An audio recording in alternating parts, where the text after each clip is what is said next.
My name is Amber Wilson, 32, and nothing prepares you for finding your daughter alone, scrubbing floors on her hands and knees. My marketing career often takes me away, but coming home early that day changed everything. Madison, my sweet 8-year-old, trembled when I walked in. My in-laws had never fully accepted her since I married Scott. They'd taken their real granddaughter to an amusement park instead. What happened next would redefine our family forever. Where are you watching from today? Drop your location in the comments, hit subscribe, and join me as I share how I protected my daughter when no one else would.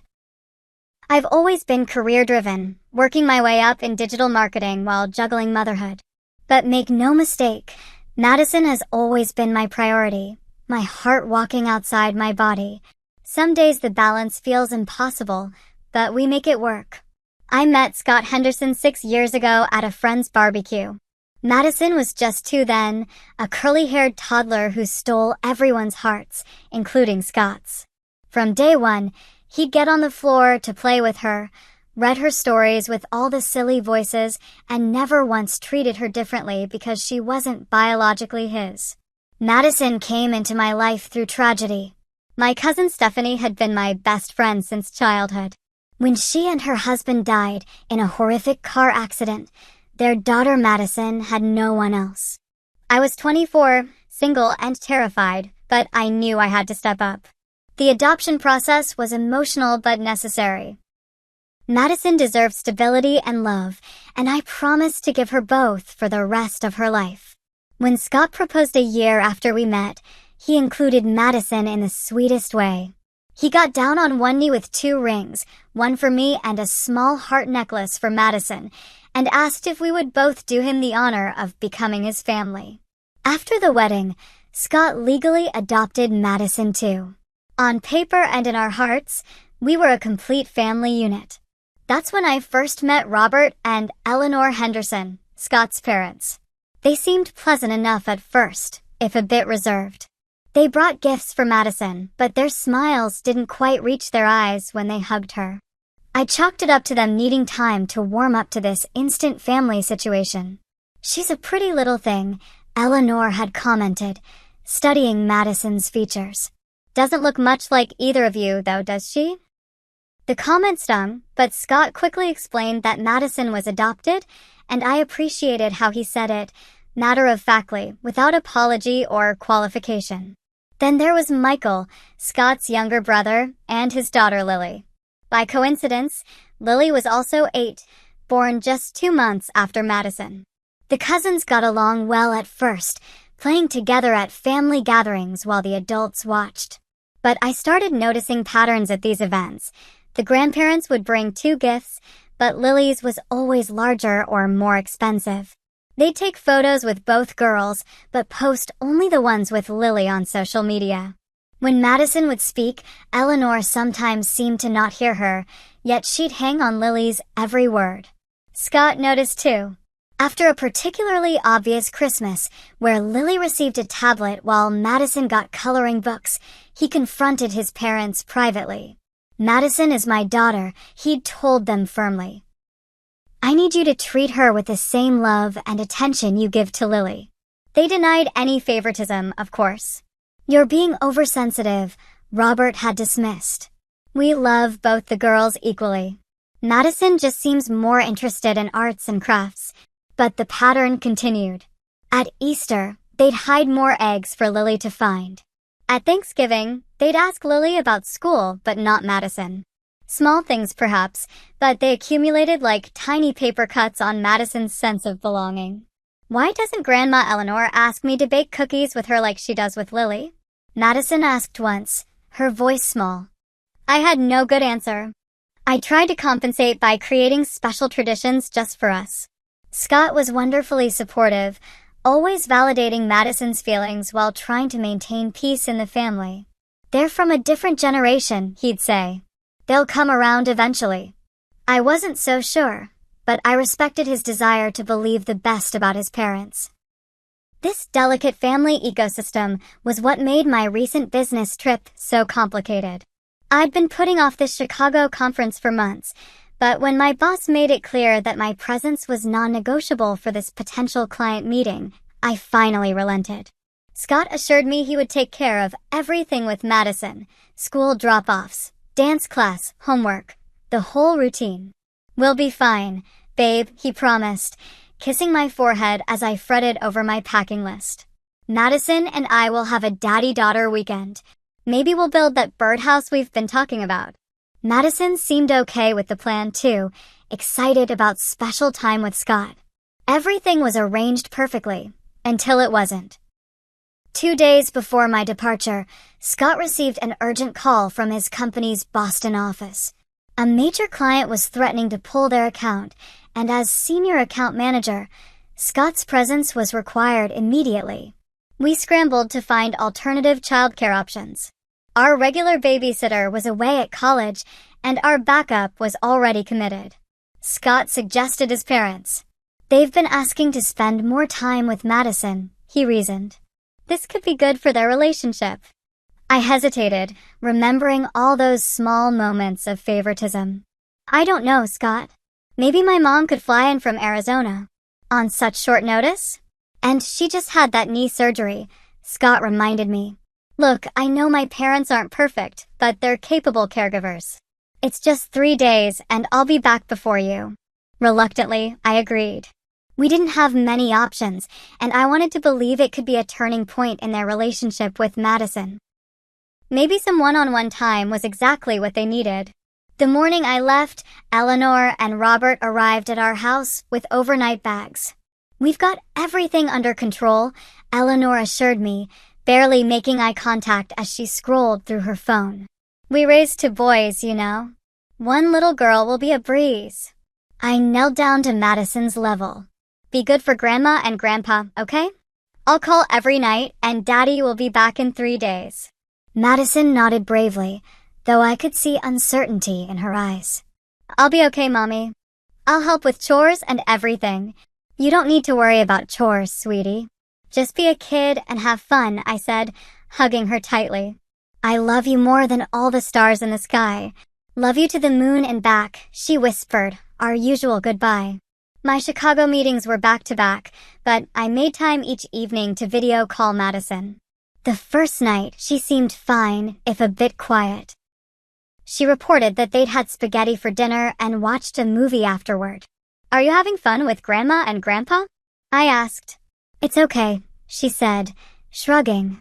"Grandma made me pick up my toys twice." She said I was messy. I frowned slightly.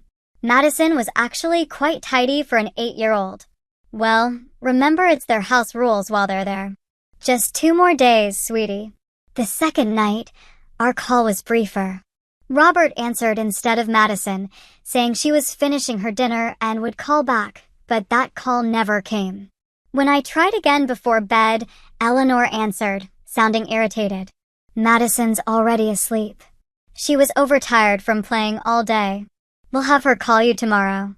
Something felt off, but I couldn't put my finger on what. Scott called later to say his meetings in Boston were running longer than expected. "My parents are okay with staying an extra day," he said. "I should be back the day after tomorrow, and you'll be home the day after that." On the 3rd day of my trip, something unexpected happened. The client we'd been courting decided to sign early, canceling our final 2 days of meetings. Suddenly, I found myself with the opportunity to fly home early. "Are you sure you don't want to stay and do some sightseeing?" my colleague asked. Chicago's beautiful this time of year. But all I could think about was getting home to Madison. The brief, awkward calls with my in-laws had left me uneasy. I booked the first available flight, deciding not to tell anyone I was coming home early. I'd surprise Madison and relieve my in-laws earlier than expected, a win for everyone. During the flight, I found myself increasingly anxious to get home. I tried calling the house from the airport after landing, but no one answered. I texted Scott to let him know I was heading home early. "That's great," he responded. "Still stuck in Boston." Client issues more complicated than expected. Love you both. As I drove from the airport, I felt a growing sense of anticipation mixed with an inexplicable dread.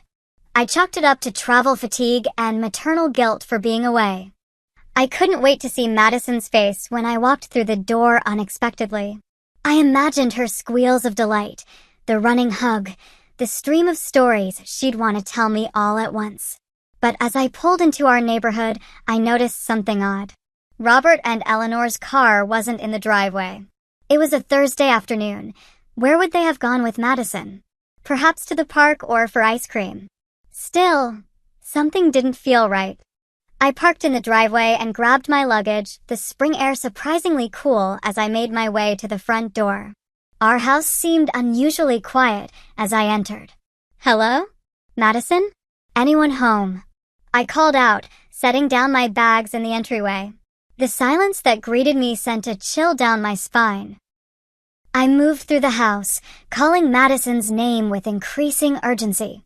The living room was empty, though I noticed Madison's favorite stuffed rabbit, Mr. Flopsy, discarded on the floor, unusual as she rarely went anywhere without him. The dining room showed signs of a hasty lunch, crumbs on the table, a half-empty glass of water. Madison? I called again, my voice echoing through the quiet house. Then I heard it, a small sound coming from the kitchen. A quiet sniffling, followed by the distinct sound of scrubbing. I rushed toward the noise, my heart pounding. Nothing could have prepared me for what I saw when I entered the kitchen. Madison was on her hands and knees on the cold tile floor, a large brush in her small hands, scrubbing vigorously at the white tiles. A bucket of soapy water sat beside her. Her face was streaked with dried tears, her curls damp with sweat. She was wearing the same clothes I'd seen her in during our brief video call the night before. She didn't notice me at first, so focused was she on a particular spot on the floor. I stood frozen in the doorway, trying to process the scene before me. Madison? I finally managed, my voice barely above a whisper. She startled, the brush clattering to the floor as her head whipped around. For a split second, fear flashed across her face, a look I'd never seen directed at me before recognition dawned. Mommy? Her voice was small, uncertain, as if she couldn't quite believe I was really there. I crossed the kitchen in 3 strides and knelt beside her, not caring that the knees of my business slacks were soaking up the soapy water on the floor. Baby, what are you doing? Where are Grandma and Grandpa? Madison's lower lip trembled as fresh tears welled in her eyes. I'm sorry, Mommy. I spilled grape juice this morning and made a big mess. Grandma said I needed to learn responsibility, so I have to clean the whole kitchen floor before they get back. My blood ran cold. The whole floor? Madison, where did they go? She looked down, her small shoulders slumping. They took Lily to Adventure World, the amusement park with the big roller coasters. They left you here alone? I struggled to keep my voice calm, though rage was building inside me. Madison nodded. Grandma said I couldn't go because I wouldn't appreciate it like Lily would. She said Lily deserves special treats because she's their real granddaughter. Her voice broke on the last words, and my heart shattered along with it. I pulled her into my arms, feeling her small body tremble against mine. How long have you been alone, sweetheart? Since after breakfast, she whispered against my shoulder. Grandma said they'd be back for dinner. She said I'd better have the floor spotless by then, or I wouldn't get any dessert. And I needed to think about why I'm so clumsy all the time. For hours. They'd left my 8-year-old daughter alone for 4 hours on her hands and knees scrubbing floors, while they took their real granddaughter to an amusement park. I felt physically ill. Has this happened before? Them leaving you alone? I asked, trying to keep my voice steady. Madison hesitated, then nodded. Yesterday, they went shopping with Lily. They said I couldn't come because I whined too much about being bored. They were gone a long time. I was scared. I closed my eyes, fighting back tears of rage and guilt. What else happened while I was away, Madison? You can tell me anything. I promise I won't be mad at you. Her story spilled out in fits and starts. How Lily had been given new toys while Madison watched. How Madison had been made to help with chores, dishes, dusting, picking up, while Lily played. How Eleanor had repeatedly made comments about Madison not really being family and not having Henderson blood. Grandma said I should be grateful that you and Daddy took me in because nobody else wanted me, Madison said, her voice so matter-of-fact that it was clear she believed it. She said I'm lucky because I could have ended up in an orphanage. Each word was like a knife to my heart. I held Madison tighter, rocking her gently. Listen to me very carefully, Madison Elizabeth Wilson Henderson. You are not lucky we took you in. We are the lucky ones. Every single day, I thank my lucky stars that I get to be your mom. You are the most precious, most important person in my life, and I am so sorry this happened. You're not mad at me for spilling the juice? She asked in a small voice. Of course not. Accidents happen. Everyone spills things sometimes, I assured her, brushing back her damp curls. No one should ever make you clean an entire floor as punishment, and they absolutely should never, ever have left you alone. That was wrong of them, not you. I helped Madison to her feet, noticing for the first time how exhausted she looked. There were angry red marks on her knees from kneeling on the hard floor for so long, and her hands were pruned and raw from the cleaning solution. Let's get you cleaned up, and then we're going to have some ice cream, I said decisively, leading her to the bathroom. As I helped her wash her hands and face, my mind raced with fury and plans. Am I in trouble with Grandma when they come back? Madison asked as I applied lotion to her chapped hands. No, baby. You're not in trouble with anyone, I said firmly. But Grandma and Grandpa are in very big trouble with me. Madison's eyes widened. Are you going to yell at them? I considered this, taking a deep breath. No, I'm not going to yell. But I am going to make sure this never happens again. No one treats my daughter this way. No one. After getting Madison cleaned up, I took her for ice cream at her favorite shop downtown. As she happily worked her way through a rainbow sherbet cone, I studied her closely, noticing things I'd missed in my initial shock. She seemed thinner after just a few days, with dark circles under her eyes. Her usual animated chatter was subdued, and she kept glancing at me as if for reassurance. Madison, I need you to tell me everything that happened while I was gone, I said gently. Not just today, but all 3 days. Even things you think might make me sad or upset. It's really important. Slowly, between licks of ice cream, Madison opened up. The picture that emerged was worse than I'd feared. The first day had been okay, tense but manageable. By the second day, the differential treatment had become blatant. Lily had been allowed to watch TV while Madison had to read quietly. When both girls had gotten excited and loud during a game, only Madison had been scolded for being out of control. Grandma said Lily knows how to act like a proper young lady because she is good breeding, Madison reported, clearly not understanding the full implication of the words. What does breeding mean, Mommy? Like dogs. I swallowed hard. It's a very old-fashioned and incorrect way of talking about families. Grandma shouldn't have said that. Then came the revelation that Madison had been made to eat different food, simpler, less favored options, while Lily got her preferred meals. When Madison had asked for the same chicken nuggets Lily had, Eleanor had told her, "Those are special for Lily. You can have a sandwich." The amusement park trip wasn't the first outing Madison had been excluded from either. They'd taken Lily to a movie the previous afternoon, leaving Madison at home with stern instructions to think about her behavior. What behavior? I asked, keeping my voice neutral despite my rising anger. Madison shrugged. Grandma said I was disrespectful when I asked if I could have dessert like Lily did. But Lily got ice cream, and I didn't get any. Was that bad to ask? No, sweetheart. That wasn't bad at all, I assured her. By the time we finished our ice cream, I had made up my mind. This wasn't a misunderstanding or a one-time poor decision. This was a pattern of emotional abuse and neglect directed at my child, and it ended today.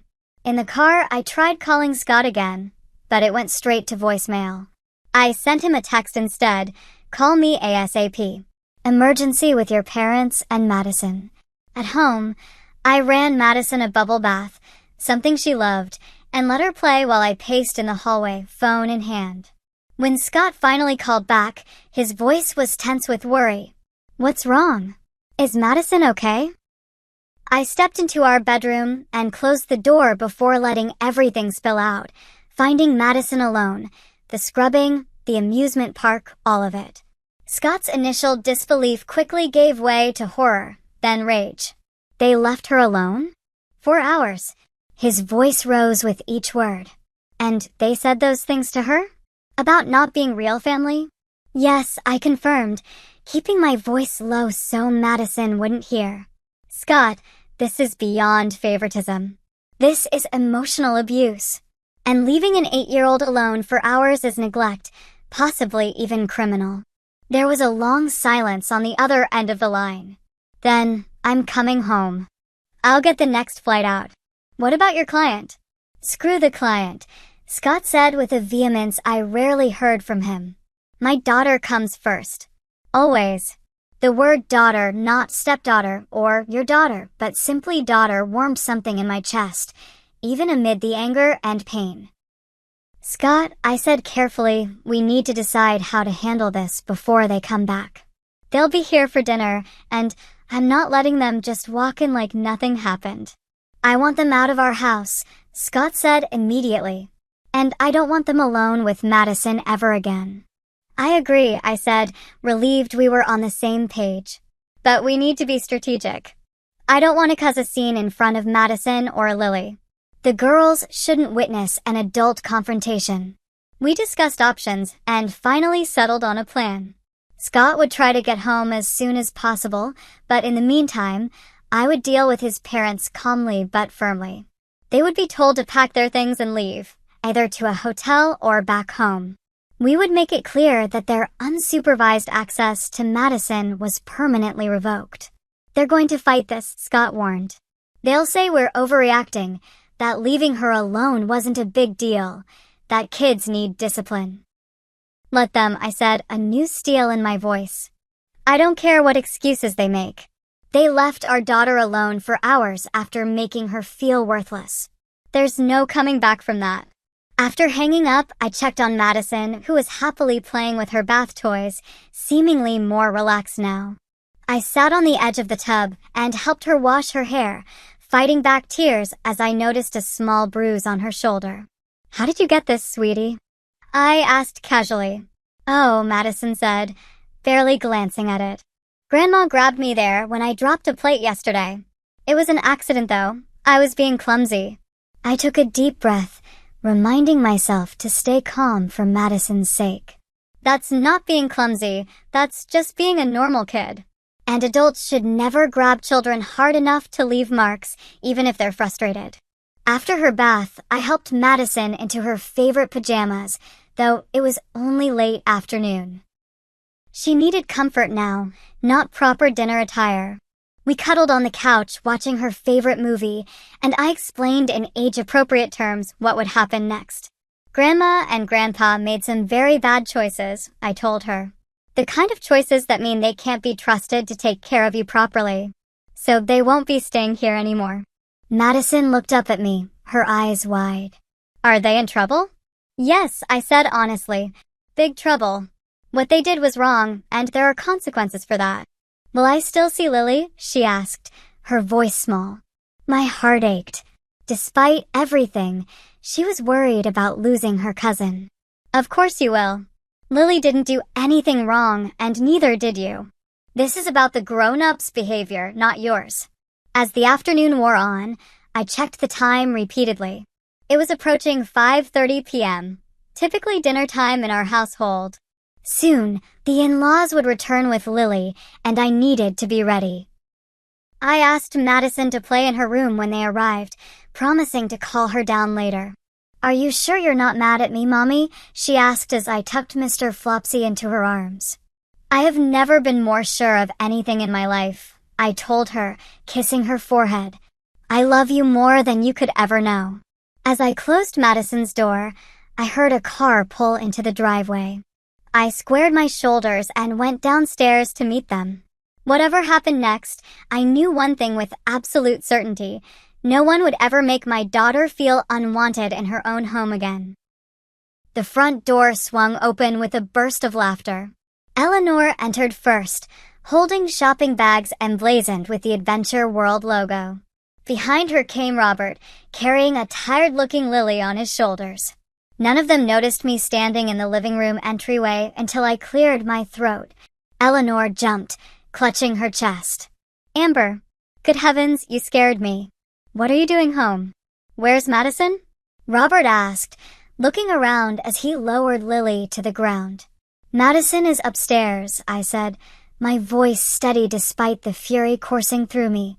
"She's resting after spending 4 hours scrubbing the kitchen floor. Alone. In an empty house."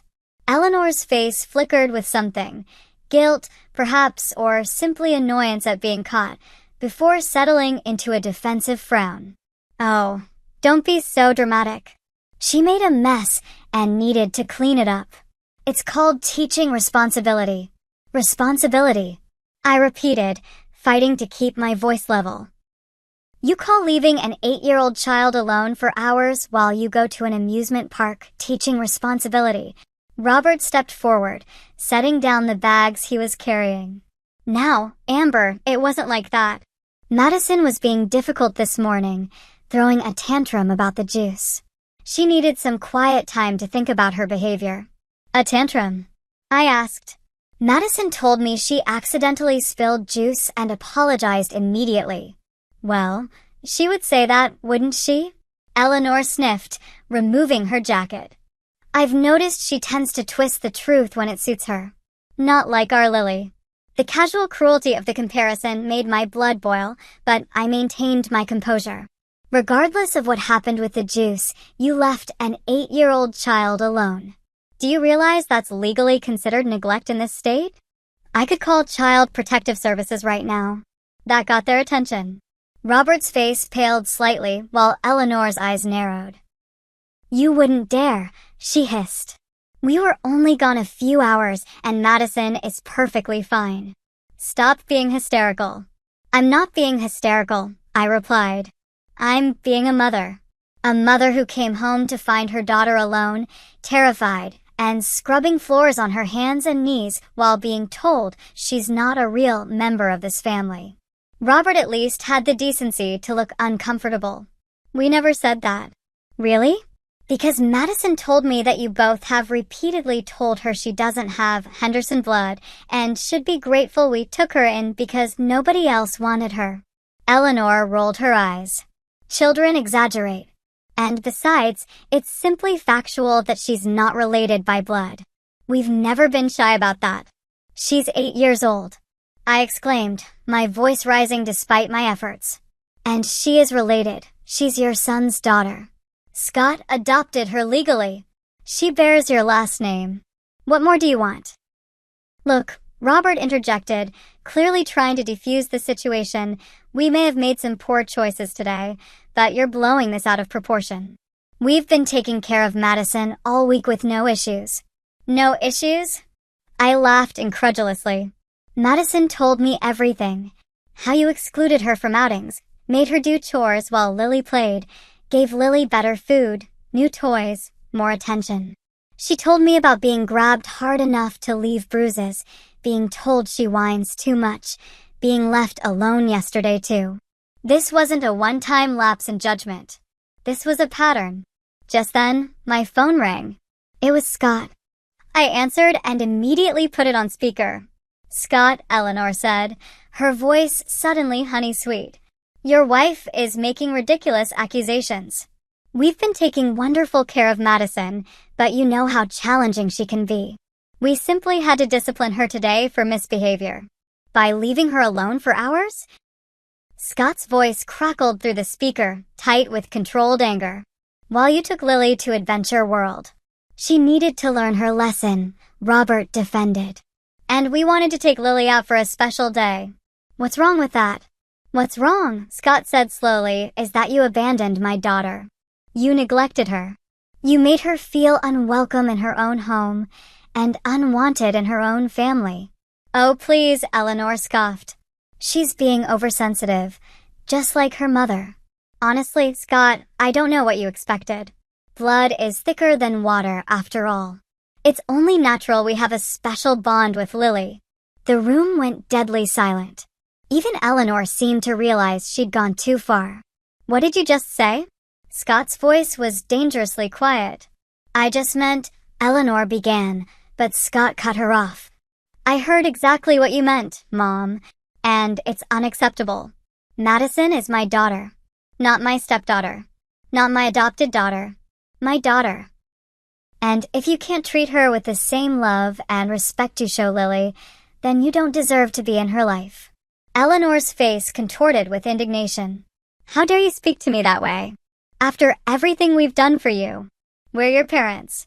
And I'm Madison's parent, Scott replied firmly. Which means my job is to protect her, even from you. I took over then, keeping my voice calm but resolute. Here's what's going to happen. You're going to pack your things and leave our house tonight. You can go to a hotel or drive back home, I don't care which. But you're not staying here, and you will not have unsupervised access to Madison again. This is absurd. Eleanor sputtered. Robert, say something. Robert looked torn, his gaze moving between his wife and the phone. Son, I think we all need to calm down and discuss this rationally. We made a mistake today, but surely cutting us off from our granddaughter is an overreaction. It's not just today, I said. It's every comment, every comparison, every time you've made Madison feel less than. It's the fact that she genuinely believes she deserves to be treated worse than Lily because she's not a real Henderson. And it stops now, Scott added through the phone. I'm getting on a flight in an hour. By the time I get home, I expect you to be gone. We can discuss future, supervised visits after Madison has had time to heal from this. Lily, who had been quiet during this exchange, suddenly spoke up. Is Madison okay?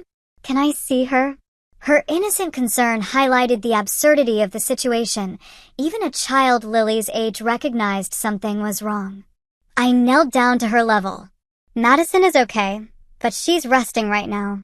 This isn't about you, Lily. You didn't do anything wrong. Eleanor seized on this, her voice rising dramatically. See what you're doing? You're driving a wedge between the cousins. You're breaking up this family. No, I said, standing back up. You did that when you decided one grandchild was more valuable than the other. This is ridiculous, Eleanor snapped, grabbing her purse. Come on, Robert. We don't have to stand here and be insulted. Where's Madison? Robert asked again, seeming genuinely concerned. Can we at least say goodbye? I shook my head. Not tonight. She's been through enough. I'll have her call you when she's ready. Eleanor let out a dramatic huff. Fine, but don't think this is the end of it. We'll be speaking to Scott privately, without your influence. Go ahead, I said. But you should know he's heard everything you've said tonight. And he stands with me and Madison, 100%. As they gathered their belongings, Eleanor turned to me one last time. You know, Amber, we always thought Scott could do better. Now we know we were right. The barb was meant to hurt, but I simply smiled. Funny, I was just thinking the same thing about Madison's grandparents. They left in a flurry of slammed doors and screeching tires, taking a confused Lily with them. As the sound of their car faded, I leaned against the wall, suddenly exhausted. The confrontation had gone about as well as could be expected, but it was just the beginning of what would likely be a long, painful family rift. I climbed the stairs to Madison's room, finding her sitting on her bed with Mr. Flopsy, clearly having heard at least some of the commotion. Did Grandma and Grandpa leave because of me? She asked in a small voice. I sat beside her, pulling her close. No, sweetheart. They left because of their own bad choices. None of this is your fault. Will they come back? I chose my words carefully. Not to stay with us, no. But someday, if they can learn to be kind and respectful to everyone in our family, we might see them again for short visits. Madison nodded, seeming to accept this. Is Daddy coming home? Yes, he'll be here in a few hours. He can't wait to see you." As Madison drifted off to sleep that night, clutching Mr. Flopsy, I sat beside her bed watching her peaceful face. I had always promised to protect her, and today I had kept that promise. There would be fallout, difficult conversations, and likely more confrontations to come. But seeing Madison sleep without fear or tension in her small body told me I had done the right thing. Some family ties, I realized, aren't worth preserving if they damage the people we love most. Scott arrived home just after midnight, exhausted from travel but wired with adrenaline. I met him at the door and fell into his embrace, finally allowing myself to cry now that Madison was asleep and I didn't need to be strong for her. "I can't believe they did this," Scott whispered, his voice rough with emotion. "My own parents. How could they treat her that way?" We sat at the kitchen table, the same floor Madison had been forced to scrub now clean beneath our feet. I recounted everything in detail, Madison's exact words, the state I'd found her in, the revelations of the past few days' treatment.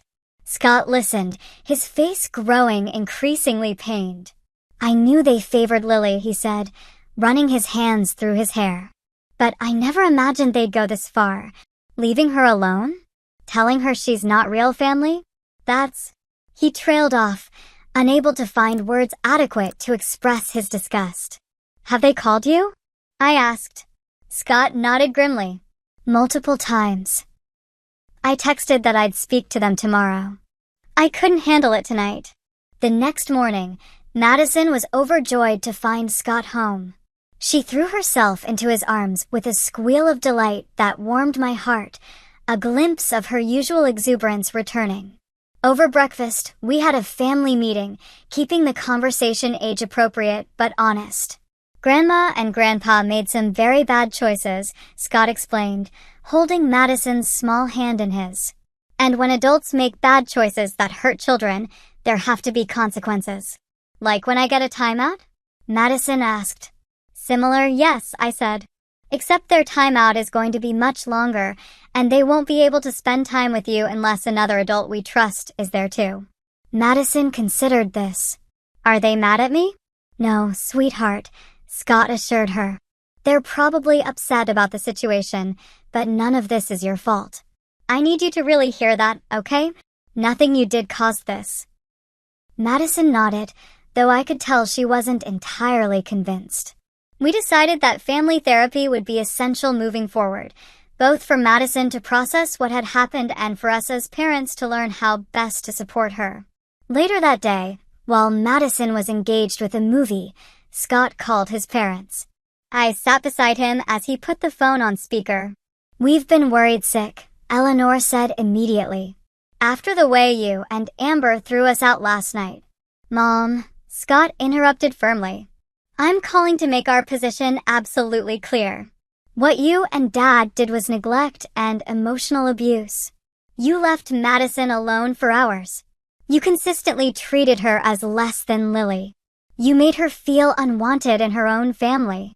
That is unacceptable and will not happen again." "Scott, you're blowing this out of proportion," Robert interjected. "Yes, we made a mistake leaving her alone. We admit that. But all this talk of abuse is extreme, is it?" Scott challenged. "You told my daughter that she's not really family, that she should be grateful anyone wanted her. Do you have any idea what that does to a child?" "We were just being honest," Eleanor defended. "She's old enough to understand the difference between biological and adopted family." "There is no difference," Scott exploded, his careful control finally slipping. "Not in love, not in commitment, not in how she should be treated. Madison is my daughter in every way that matters." The conversation deteriorated from there, with Eleanor and Robert minimizing their actions, deflecting blame, and ultimately threatening to involve the extended family if we insisted on overreacting. Scott ended the call by reiterating our position: no unsupervised contact with Madison, and any future visits would be brief and monitored. True to their word, Eleanor and Robert rallied the family troops. Scott's aunts, uncles, and cousins began calling, most taking the in-laws' watered-down version of events at face value.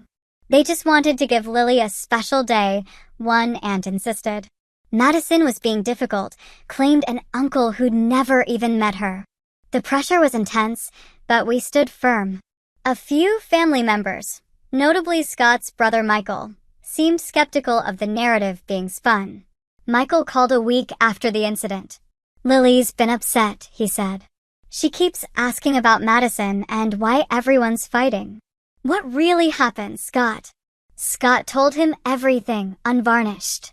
There was a long silence when he finished. "Jesus," Michael finally breathed. "Mom left her alone for hours? And said those things about her not being real family?"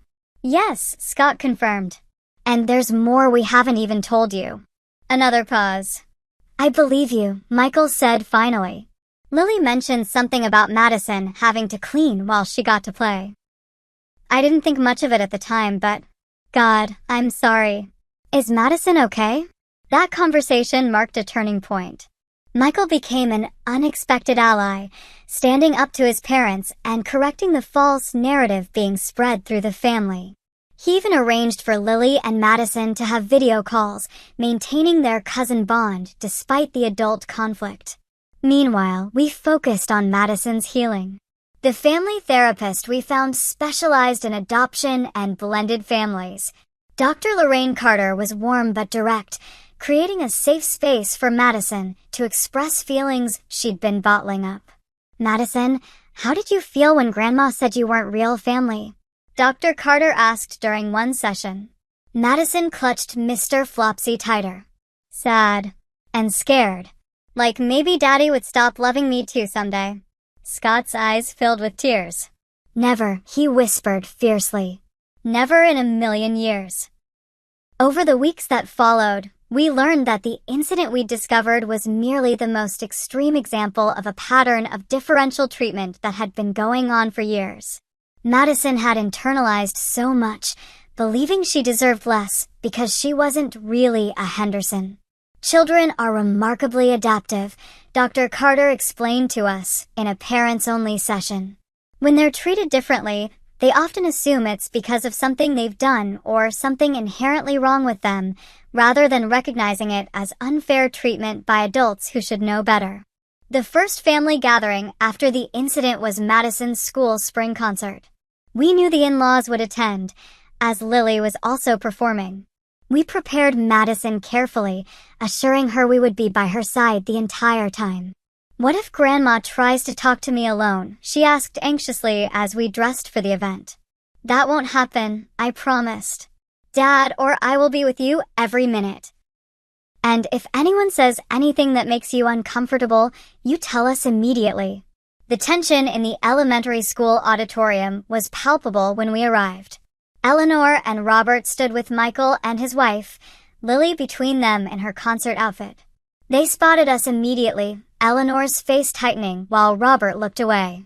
We guided Madison to her classroom, deliberately taking a path that avoided the in-laws. After leaving her with her teacher, we found seats far from where they were sitting. Michael, however, made a point of coming over to greet us. "How's Madison doing?" he asked genuinely. "Better," Scott replied. "The therapy is helping." "How about Lily?" "Confused, but okay. She misses Madison." Michael hesitated, then added, "Mom and Dad are still, well, you know. But I want you to know I understand why you did what you did. I would have done the same for Lily." That simple acknowledgement meant more than he could know. After the concert, we couldn't avoid the in-laws entirely. They approached as we waited for Madison outside her classroom. "She sang beautifully," Robert offered awkwardly. "Yes, she did," I agreed neutrally. Eleanor didn't speak, merely studied Madison with a tight expression when she emerged from the classroom. Madison shrank against my side, her earlier confidence from the performance evaporating. "Hello, Madison," Robert said, bending slightly. "You did a wonderful job up there." "Thank you," Madison whispered, not meeting his eyes. "Well," Eleanor finally spoke, her voice brittle. I suppose we should congratulate you on turning our granddaughter against us so thoroughly. Mom, Scott warned. Not here, not now. Then, she demanded. You've shut us out completely. Over one mistake. It wasn't one mistake, I said quietly but firmly. And this isn't the place to discuss it.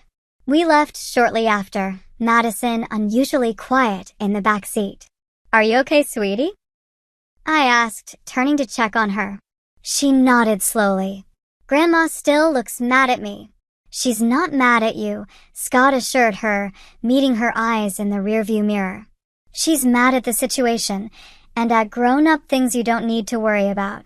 As the weeks turned into months, we maintained our boundaries while allowing for small, supervised interactions, a dinner at a restaurant, an hour at the park with everyone present. These were often tense, with Eleanor particularly resistant to the new normal. This is ridiculous, she complained during one such gathering. I can't even speak to Madison without you hovering. That's right, I confirmed calmly. These are the boundaries we've set. You can either respect them or not see Madison at all. Your choice. Robert, at least, seemed to be making efforts. He brought Madison appropriate gifts, asked about her interests, and made no comparisons to Lily. Whether this represented genuine growth or simply better behavior under supervision was hard to tell, but it was a start. The most unexpected development was the strengthened bond between Madison and Lily. Once the cousins were allowed to interact without the toxic influence of favoritism, they actually grew closer. They had video calls, supervised playdates, and genuine fun together, proof that the problem had never been with the children. I wish I could have a sleepover at Lily's house, Madison said one day, about 4 months after the incident. That's not possible right now, I explained gently. But maybe someday, if things continue to improve. Because of what Grandma and Grandpa did, she asked. Yes, I said honestly.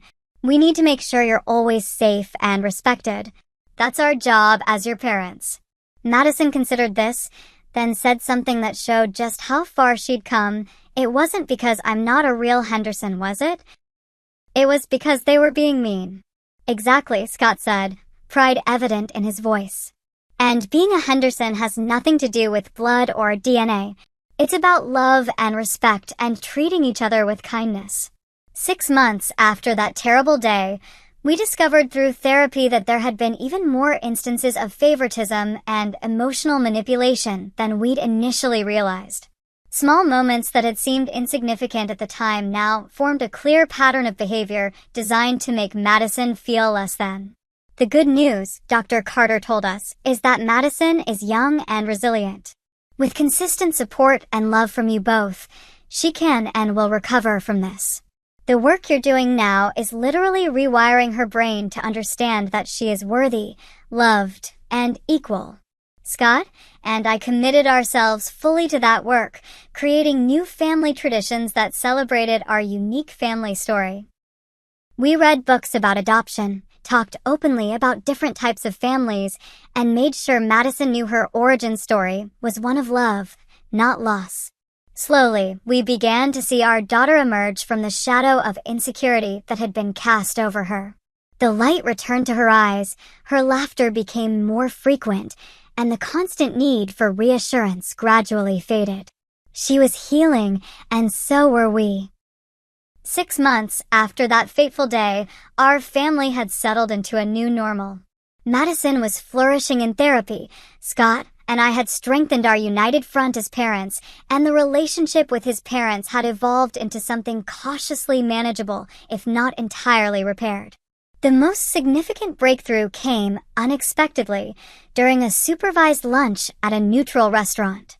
Madison had gone to the restroom with me, and Scott had stepped away to take a work call, leaving Robert and Eleanor briefly alone with their thoughts. When we returned, Eleanor was uncharacteristically quiet. She picked at her food for several minutes before suddenly addressing Madison directly. "I owe you an apology," she said, her voice wavering slightly. What we did, was wrong. Very wrong.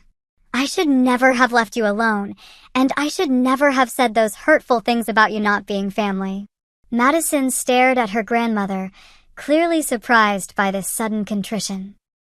"It's okay," she offered automatically, the response of a child trained to smooth over adult emotions. "No, it's not okay," Robert interjected gently. "Your grandmother is right.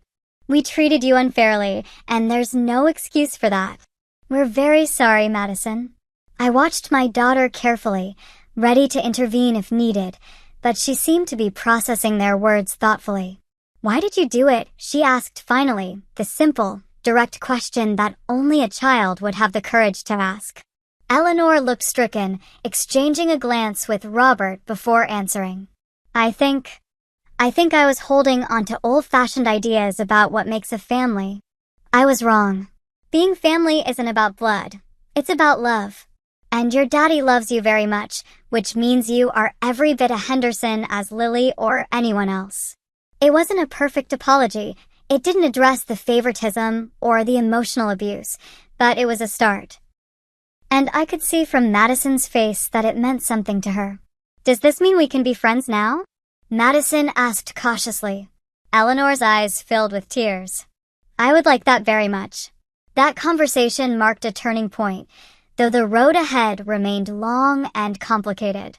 Eleanor began individual therapy at Dr. Carter's recommendation, working through her own deeply ingrained beliefs about family and bloodlines.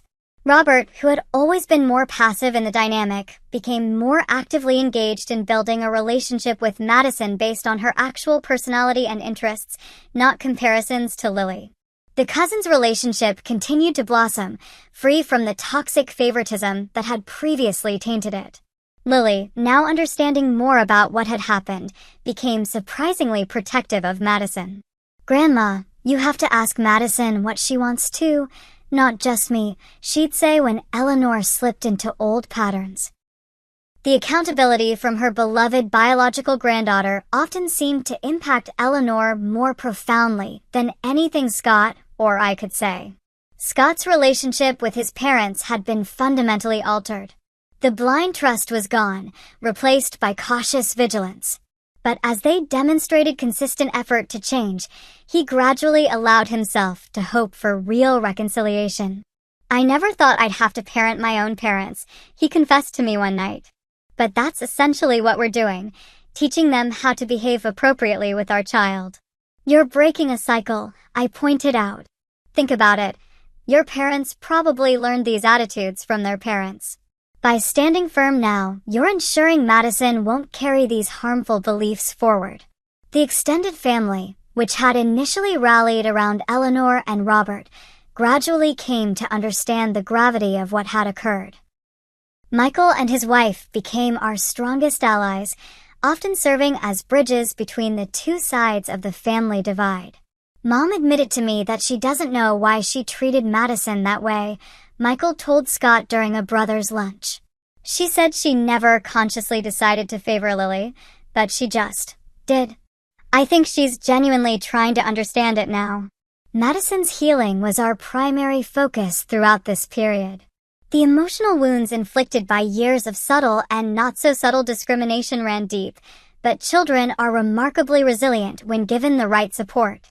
"I used to think there was something wrong with me," Madison confided during a family therapy session. "Like I wasn't good enough to be a real Henderson. But now I know that's not true. I am a real Henderson, and a real Wilson too. I have two families that love me." Her words brought tears to my eyes. After everything she'd been through, my daughter had emerged with wisdom beyond her years and a stronger sense of self. By the 1-year mark after the incident, we had established a new family equilibrium. Eleanor and Robert were allowed supervised visits, which were gradually increasing in duration as they demonstrated consistent respect for our boundaries. Madison felt safe with them again, though she remained more guarded than she was with other family members. "The goal isn't to pretend this never happened," Dr. Carter reminded us during a family session that included the grandparents. "The goal is to learn from it, grow from it, and build healthier relationships moving forward." Eleanor nodded, her usual defensiveness notably absent. "I never want Madison to feel unwanted or less than again. I'm still learning, but I'm committed to doing better. For the first time, I believed her. We celebrated Madison's 9th birthday with a party that included both sides of the family. Watching her blow out candles surrounded by people who truly valued her for exactly who she was, I reflected on the painful journey that had brought us here. Finding Madison alone that day, scrubbing floors while being told she wasn't real family, had been one of the most horrific moments of my life. But the aftermath, the boundaries we set, the therapy we embraced, the difficult conversations we had ultimately strengthened our family in ways I couldn't have imagined. Most importantly, Madison now knew with absolute certainty that she was loved, protected, and worth fighting for. No child should ever have to learn that lesson through trauma, but the lesson itself was invaluable. As I watched her laugh with Lily, accept a carefully chosen gift from Eleanor, and beam at Scott's enthusiastic photography, I knew we had done the right thing. We had refused to accept the unacceptable. We had protected our daughter when she couldn't protect herself. And in doing so, we had taught her the most important lesson of all, that love isn't about blood or biology. It's about choice, commitment, and unwavering support. If you're watching this and have ever felt like you had to accept unfair treatment of your child for the sake of family harmony, I hope our story gives you courage. Standing up for your child might be difficult, uncomfortable, or even heartbreaking in the moment, but it's always worth it. Have you ever had to set difficult boundaries with family to protect your children? How did you handle it? Share your experiences in the comments below. And if this story resonated with you, please hit the like button and subscribe to my channel for more real-life stories about family, motherhood, and the sometimes messy journey of doing what's right. Thank you for listening, and remember, blood doesn't make a family, love does.